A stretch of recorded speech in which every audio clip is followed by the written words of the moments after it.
more concretely, what can we do? Take time with children. Take time to get to know them, to support them in their discovery of life, of pain.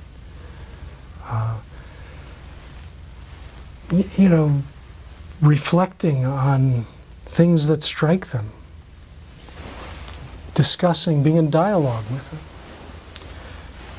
Sharing your passion as it evolves with their passions. Reflecting on readings, on great films. Of course, these have to do with different stages or ages. I also believe that being earthy is a very powerful component of it too.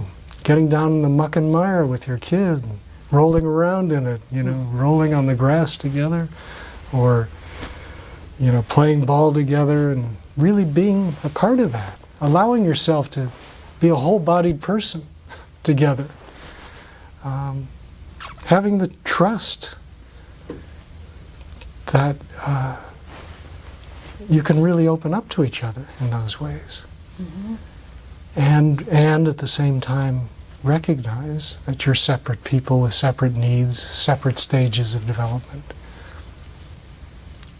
Recognizing our limits, again back to how we're fragile and small at one level, mm-hmm. but not to discount the places we can go together, mm-hmm. to quote Dr. Seuss. Mm-hmm.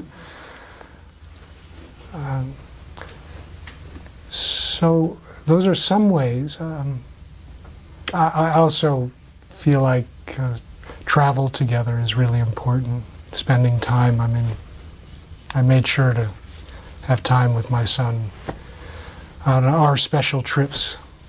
There were wonderful family trips that we all took together with my wife as well, but we had special times, going skiing. We happened to go to Stinson Beach a lot since he was a little kid, and play in the waves with my elder friend who kind of enticed us into it because it's freezing water. Uh-huh. But we all got wetsuits, and it's been sort of a tradition every summer, to hit the wild surf, body surf. Explore, hike,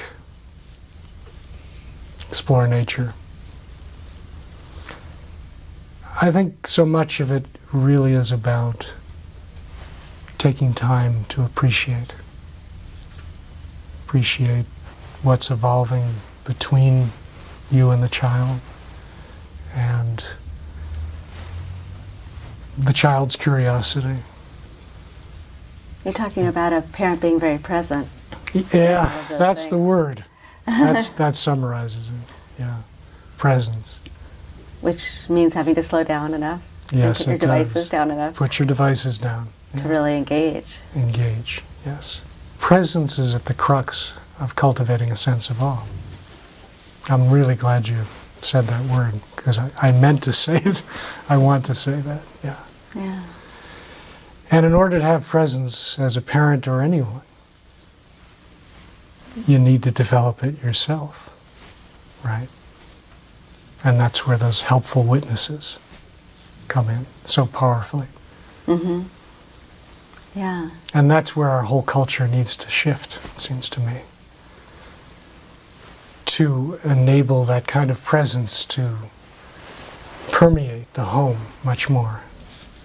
Pretty hard to have presence when you feel like a wage slave.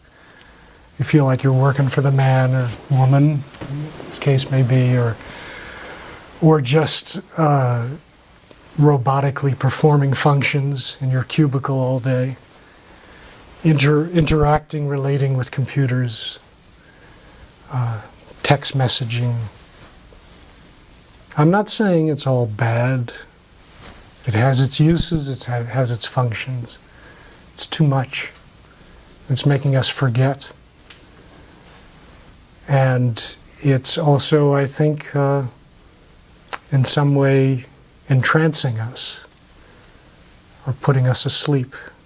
So it's very difficult to to have that kind of presence once you come back home. I mean,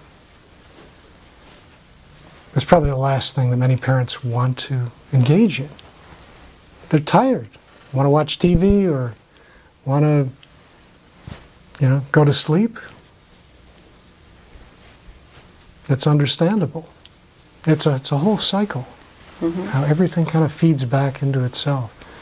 That whole thing is perpetuated, I believe, by an even greater context, which is the socioeconomic system that many of us operate under. I call it the quick fix model or the efficiency model for living, which emphasizes speed, instant results, and appearance and packaging.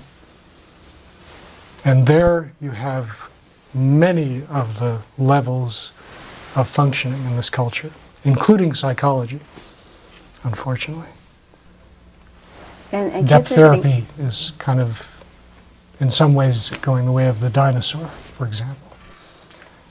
and Not it's if we kind have of- something to say about it, though. Yeah, right. No, and I appreciated that. I appreciate your spirit about that a lot.